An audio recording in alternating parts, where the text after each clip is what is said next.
Hello friends, CRPF tradesman की एक और क्लास लेकर आ गया हूँ आप सभी के लिए। ठीक है फ्रेंड्स, तो स्टार्ट करते हैं आज का क्वेश्चन को।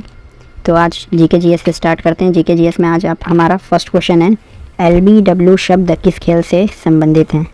जो हमारा क्वेश्चन फर्स्ट है इसमें है हमारा एलबीडब्ल्यू शब्द किस खेल से संबंधित है। तो एलबीडब्ल्यू शब्द आपने क्रिकेट में सुना होगा। ठीक है फ्रेंड्स, तो हमारा करेक्ट आंसर हो जाएगा क्रिकेट। ठीक है फ्रेंड्स, अगला क्वेश्चन देख लेते हैं हम। भारत में इस अधिनियम के अंतर्गत अंतरधर्म विवाह किए जाते हैं। तो भारत में अंतर धर्म विवाह जो है विशेष विवाह अधिनियम के अंतर्गत किए जाते हैं। ठीक है फ्रेंड्स, याद रखें, विशेष विवाह अधिनियम इसका करेक्ट आंसर हो जाएगा। अगला क्वेश्चन है हमारा, मकर संक्रांति उत्तरायण की शुरुआत का प्रतीक है। यह खालिस्तान को मनाई जाती है। तो आपने मैक्सिमम नंबर ऑफ टाइम देखा होगा, जो आपका मकर संक्रांति, इसी त्यौहार को गुजरात में उत्तरायण भी कहा जाता है। यह मनाया जाता है आपके 14 जनवरी को। ठीक है फ्रेंड्स, 14 जनवरी को हम मकर संक्रांति सेलिब्रेट करते हैं। और भारत के कई अन्य राज्य में जो है इसी डेट पे अन्य और भी कई त्यौहार जो हैं वो मनाए जाते हैं। जैसे आपका हो गया पतंग महोत्सव, आपका पतंग महोत्सव सेलिब्रेट किया जाता है। यही डेट पे एक मांग बिहू भी सेलिब्रेट किया जाता है। ठीक है फ्रेंड्स, और यही डेट में आपका एक पोंगल भी होता है, वो भी सेलिब्रेट किया जाता है। ये सभी जो है 14 जनवरी या 15 जनवरी को सेलिब्रेट किया जाता है आसी पास। ठीक है फ्रेंड्स, याद रखें। अगला क्वेश्चन है, जून 2022 में विपक्षी दलों द्वारा भारत के राष्ट्रपति के पद का उम्मीदवार कौन था। तो विपक्षी दल वर्तमान समय में भारत में है कांग्रेस। ठीक है फ्रेंड्स, और कांग्रेस के राष्ट्रपति उम्मीदवार थे आपके यशवंत सिन्हा जी। ठीक है फ्रेंड्स, अगला क्वेश्चन देख लेते हैं हम। सितंबर 2022 में भारत में 16वें अटॉर्नी जनरल के रूप में नियुक्त किया गया। तो हमारे 16वें अटॉर्नी जनरल, जिसे हिंदी में कहा जाता है आपका महान्यायवादी, तो ये हैं आपके आर वेंकट रमणी जी। ठीक है फ्रेंड्स, आर वेंकट रमणी जी जो है हमारे 16वें अटॉर्नी जनरल बने। अटॉर्नी जनरल या महान्यायवादी का वर्णन आपके अनुच्छेद 76(1) में है। ठीक है फ्रेंड्स, याद रखें, ये भी कई बार पूछता है। अगला क्वेश्चन है, औद्योगिक रूप से विकसित शहरी केंद्र आमतौर पर खालिस्तान या आमतौर पर किससे घिरे होते हैं। तो औद्योगिक रूप से विकसित शहरी केंद्र जो है आमतौर पर आपके कृषि ग्रामीण पृष्ठ प्रदेश से घिरे होते हैं। ठीक है फ्रेंड्स, अगला क्वेश्चन है हमारा, खाद्य श्रृंखला में किसी जीव की विशिष्ट स्थिति क्या कहलाती है। तो खाद्य श्रृंखला में किसी जीव की विशिष्ट स्थिति को पोषी स्तर कहते हैं। ठीक है फ्रेंड्स, याद रखें।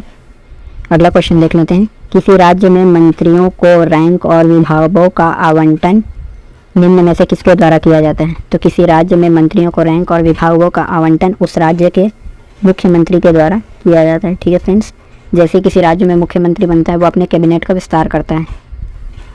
ठीक है फ्रेंड्स, अगला क्वेश्चन देख लेते हैं, भारत में हरित क्रांति 1960 के दशक के अंत में खालिस्तान में शुरू हुई थी। तो भारत में हरित क्रांति की शुरुआत जो है 1960 के दशक के अंत में पंजाब से शुरू हुआ था। ठीक है फ्रेंड्स, याद रखें। और भारत में हरित क्रांति के जनक कहे जाते हैं हमारे MS स्वामीनाथन जी।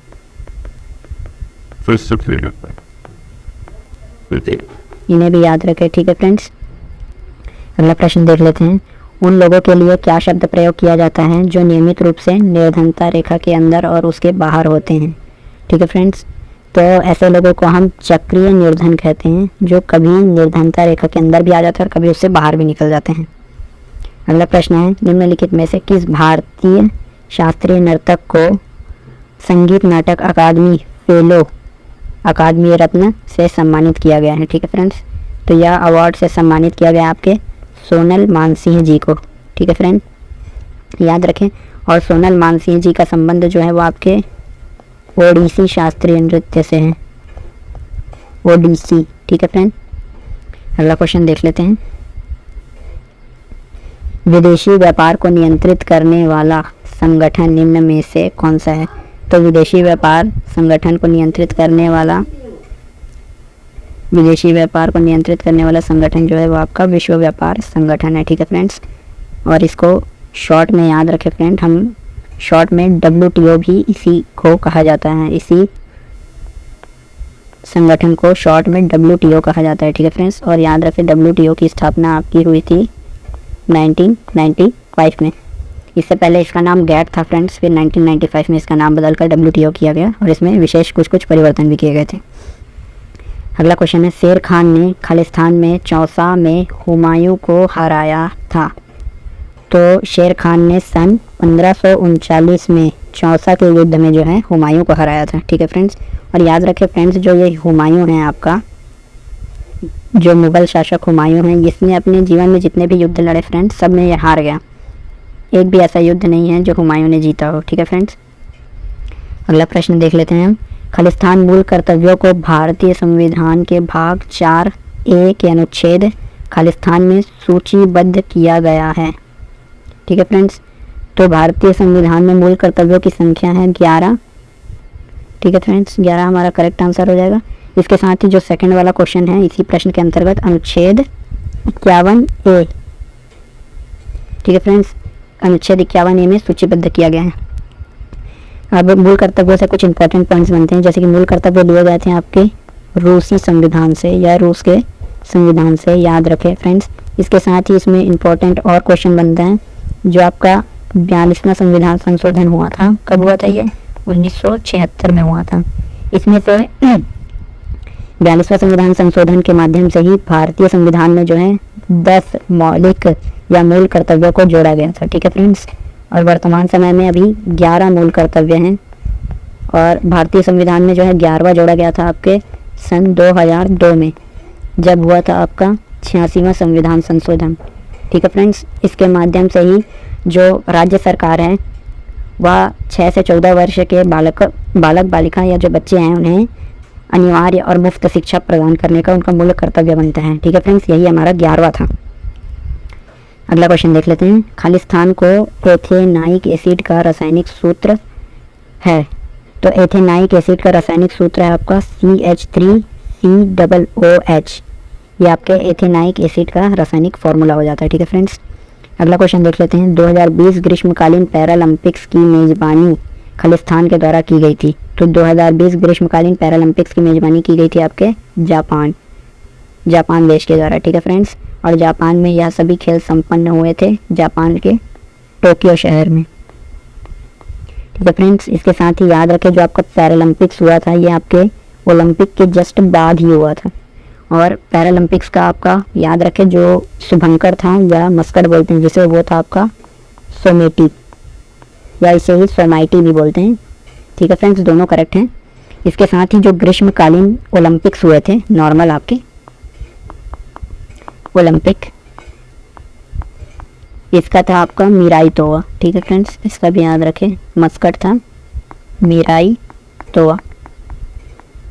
मस्कट से कई बार क्वेश्चन बनते हैं शुभंकर से कि ये वाले ओलंपिक, और जो लेटेस्ट वाला ओलंपिक होता है उसी के शुभंकर कई बार पूछे जाते हैं, तो ये भी याद रखें। ठीक है फ्रेंड्स, अगला क्वेश्चन है। निम्नलिखित सूची में एक वामन ग्रह की पहचान करें। ठीक है फ्रेंड्स, तो वामन ग्रह जो आपको ऑप्शन दिए गए थे उनमें से प्लूटो है, जिसे ग्रह की संज्ञा नहीं दी जाती है। ठीक है फ्रेंड, पहले कहा जाता था 9 ग्रह हैं, लेकिन अब प्लूटो को ग्रह की श्रेणी से बाहर कर दिया गया। अब वर्तमान हमारे सौर मंडल में 8 ही ग्रह हैं। ठीक है फ्रेंड, अगला क्वेश्चन देखते हैं। चेक लिखने वाले व्यक्ति या संस्था को भुगतानकर्ता या खालिस्तान के रूप में जाना जाता है। तो चेक लिखने वाले व्यक्ति या संस्था को भुगतानकर्ता या आहर्ता के रूप में जाना जाता है। ठीक है फ्रेंड्स, आहर्ता हमारा करेक्ट आंसर हो जाएगा।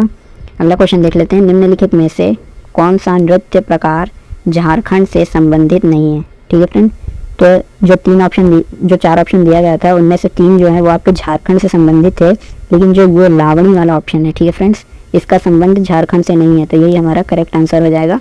लावणी का संबंध जो है आपके महाराष्ट्र से है, ये भी याद रखें।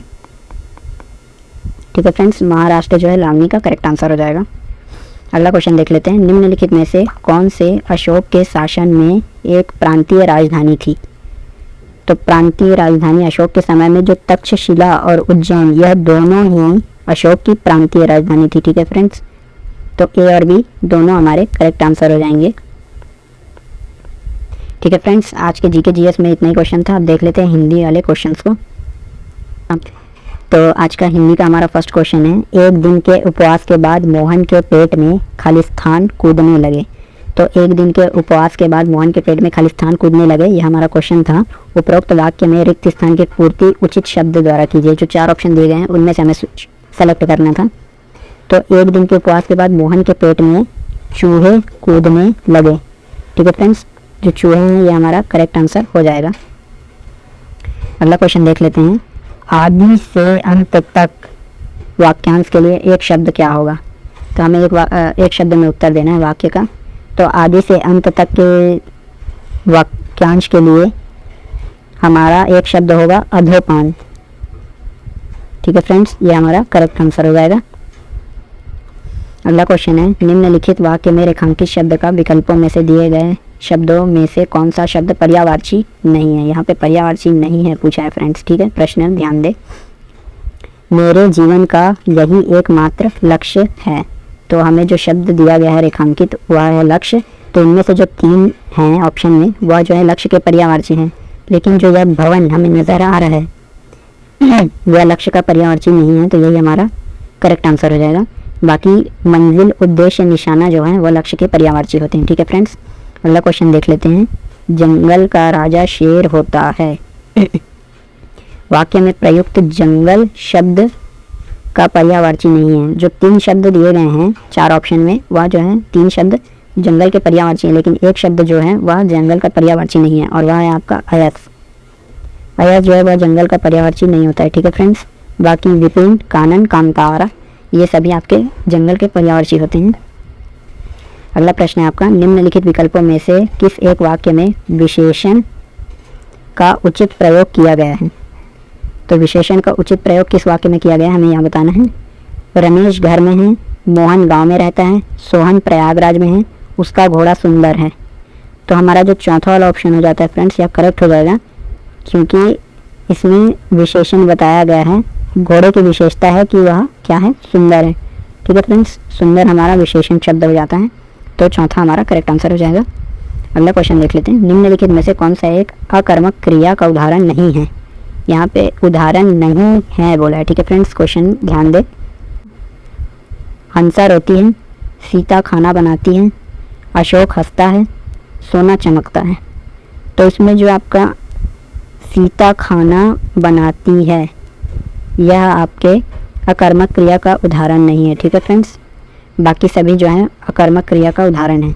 जो सेकंड वाला है वही बस नहीं है। क्वेश्चन है हमारा, उपकरण के एकार्थी शब्द का चयन कर निम्न वाक्य में रिक्त स्थान की पूर्ति कीजिए। उपकरण का एकार्थी शब्द चयन करना है। ठीक है फ्रेंड्स, आप सारे खाली स्थान को एकत्रित कीजिए। आप सारे उपादानों को एकत्रित कीजिए। ठीक है फ्रेंड्स, तो उपकरण का जो है एकार्थी शब्द उपादान हो जाएगा। ठीक है फ्रेंड्स, तो यही हमारा करेक्ट आंसर होगा। बाकी वस्तु, साधन और उदाहरण ये जो है करेक्ट आंसर नहीं होंगे। ठीक है फ्रेंड्स, अगला देख लेते हैं। राजपथ में झांकियाँ वापस लौट गई। इस गलत वाक्य के बदले सही वाक्य का चयन कीजिए। जो हमारा राजपथ से झांकियाँ वापस लौट गई, इसमें त्रुटि है फ्रेंड्स। ठीक है, तो हमें करेक्ट वाला सेलेक्ट करना है। तो राजपथ से झांकियाँ लौट गई, राजपथ से झांकियाँ सारी फूट पड़ी, ये तो गलत ही लग रहा है फ्रेंड्स। राजपथ से झांकियाँ वापस लौट गई, राजपथ से एक झांकियाँ निकल पड़ी, इसमें तो अर्थ ही बदल गया। तो हमारा जो फर्स्ट वाला ऑप्शन होगा यही करेक्ट आंसर होगा, राजपथ से झांकियाँ लौट गई। ठीक है फ्रेंड्स, वापस और लौट ये दोनों शब्द का एक ही अर्थ निकलता है फ्रेंड्स, इसलिए इस वाक्य में त्रुटि था जिसे हमने ऑप्शन 1 से सुधार दिया है। अगला क्वेश्चन है हमारा, निम्नलिखित वाक्य में रेखांकित खंड के स्थान पर प्रयुक्त होने वाले उपर्युक्त विकल्प का चयन कीजिए। आपकी घड़ी में कितनी बजे हैं? तो ये जो कितनी लिखा हुआ है इसे हमें रिप्लेस करना है। ठीक है फ्रेंड्स, जो 4 ऑप्शन दिए गए हैं उनमें से, तो आपकी घड़ी में कैसे बजे हैं, आपकी घड़ी में कितने बजे हैं, आपके घड़ी में कितने बजे हैं, आपकी घड़ी में कब बजे हैं। तो जो हमारा सेकंड वाला ऑप्शन होगा फ्रेंड्स कितने, यही हमारा करेक्ट आंसर हो जाएगा। ठीक है फ्रेंड्स, नेक्स्ट क्वेश्चन देख लेते हैं। निम्नलिखित विकल्पों में से ऐसे स्थान का वास जहाँ कोई पता ना पा सके वाक्यांश के लिए एक सार्थक शब्द क्या होगा? ठीक है फ्रेंड्स, क्वेश्चन है हमारा एक वाक्य में उत्तर, एक शब्द में उत्तर देना है। तो ऐसे स्थान का वास जहाँ कोई पता ना पा सके, ऐसे स्थान को हम अज्ञातवास कहते हैं। ठीक है फ्रेंड्स, जो हमारा फर्स्ट ऑप्शन होगा यही हमारा करेक्ट आंसर हो जाएगा। ऐसे स्थान को अज्ञातवास कहते हैं। अगला क्वेश्चन है, नीचे दिए गए वाक्य के शुद्ध रूप का चयन विकल्पों में से कीजिए।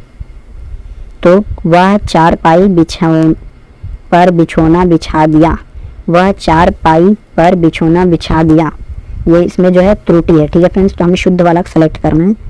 उसने चारपाई पर बिछोना बिछा दिया, वह चारपाई में बिछोना बिछा दी, ये रॉन्ग लग रहा है। वह चारपाई में बिछोना बिछा दिया, उसने चारपाई में बिछोना बिछाए। तो हमारा जो फर्स्ट वाला आंसर होगा फ्रेंड, उसने चारपाई पर बिछोना बिछा दिया, ये हमारा करेक्ट आंसर हो जाएगा। ठीक है फ्रेंड्स, फर्स्ट वाला ही हमारा करेक्ट आंसर हो जाएगा, उसने चारपाई पर बिछोना बिछा दिया। अगला क्वेश्चन देख लेते हैं फ्रेंड्स। निम्नलिखित विकल्पों में से जिसका एक शब्द मिलता हो, वाक्यांश के लिए सार्थक शब्द होगा। तो क्वेश्चन है हमारा, एक शब्द में उत्तर देना है। जिसका एक शब्द मिलता हो, वाक्यांश के लिए एक सार्थक शब्द क्या होगा? तो जिसका एक शब्द मिलता हो उसे ऐसे, जिसका एक शब्द मिलता हो उसे शब्दशः कहते हैं। ठीक है फ्रेंड्स, फर्स्ट वाला ही हमारा करेक्ट आंसर हो जाएगा। अगला क्वेश्चन देख लेते हैं। निम्नलिखित में से शुद्ध वाक्य है, निम्नलिखित में से शुद्ध वाक्य हैं, कई खिड़की वहाँ जमा हो गए, कई खिड़की वहाँ जम हो गए, कई खिड़की वह जमा हो गए, कई खिड़की वहाँ जमा हो गए। तो इन चारों में से जो है परफेक्ट ज़्यादा चौथा वाला ऑप्शन लग रहा है। ठीक है फ्रेंड्स, तो हम इसे ही करेक्ट आंसर मान लेते हैं, कई खिड़की वहाँ जमा हो गए, यही हमारा करेक्ट आंसर होगा। ठीक है फ्रेंड्स, बाकी सभी ऑप्शन में कुछ ना कुछ त्रुटि पाई गई है। अगला क्वेश्चन देख लेते हैं। निम्नलिखित वाक्य में रेखांकित शब्द के विलोम शब्द का प्रयोग करके रिक्त स्थान की पूर्ति कीजिए। तो हमारा रेखांकित शब्द है, ऊपर से सोने का स्वभाव स्थिर है जबकि वास्तव में वह खाली स्थान है। तो रेखांकित शब्द है हमारा स्थिर, तो स्थिर का हमें विलोम बताना है। ठीक है फ्रेंड्स, तो स्थिर मतलब जो एक जगह रहता है उसे स्थिर कहते हैं, और जो इधर उधर भटकता रहता है उसे कहते हैं चंचल। ठीक है फ्रेंड्स, तो चंचल हमारा करेक्ट आंसर हो जाएगा। अगला क्वेश्चन देख लेते हैं। निम्नलिखित विकल्पों में कान भरना मुहावरे का अर्थ क्या है? तो हमें कान भरना मुहावरे का सही अर्थ बताना है। ठीक है फ्रेंड्स, तो कान भरना मुहावरे का अर्थ सम्मान करना नहीं होता, निरादर करना नहीं होता, भलाई करना भी नहीं होता। कान भरना मुहावरे का सही अर्थ होता है बुराई करना। ठीक है फ्रेंड्स, चौथा वाला ऑप्शन हमारा करेक्ट हो जाएगा। आज के लिए जो टॉप क्वेश्चन थे इंपॉर्टेंट वो इतने ही थे फ्रेंड्स। बाकी जो आपका गद्यांश होगा ये आपके लिए होमवर्क है, आप इसे घर में बनाने का प्रयास करेंगे। ठीक है फ्रेंड्स, इसके साथ ही जो आपका रीजनिंग और मैथ्स का भी पीडीएफ अवेलेबल करा दिया गया है। ये पूरे पीडीएफ का लिंक आपको कमेंट बॉक्स में मिल जाएगा। ठीक है, आप वहाँ से इन पीडीएफ को डाउनलोड कर सकते हैं और प्रैक्टिस कर सकते हैं। प्रैक्टिस कीजिए फ्रेंड, प्रैक्टिस से ही आपका स्कोर जो है अच्छा खासा बूस्ट होगा। एमटीएस वाले हिंदी को स्किप करके रीजनिंग और मैथ्स का पीडीएफ ले सकते हैं अपने T1 को क्लियर करने के लिए। ठीक है फ्रेंड्स, पूरे पीडीएफ का लिंक आपको कमेंट सेक्शन में मिल जाएगा। Thank you friends.